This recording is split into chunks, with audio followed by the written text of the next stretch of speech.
नाशिकच्या ढगंबा येथे बस आणि बलेनो कारचा भीषण अपघात। एसटी बससह बलेनो कार जळून खाक।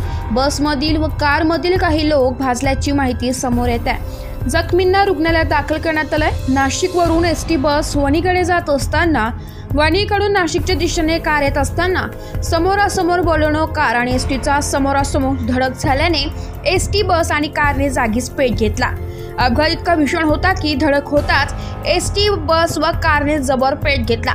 यामध्ये बस व कार जळून खाक झाली आहे। बसमध्ये काही प्रवासी असल्याची माहिती समोर येत आहे। बसमधील प्रवासी व कारमधील प्रवासी भाजल्याची प्राथमिक माहिती समोर आली आहे। नाशिक वार्ता न्यूज साठी प्रतिनिधी अजित सय्यद, नाशिक।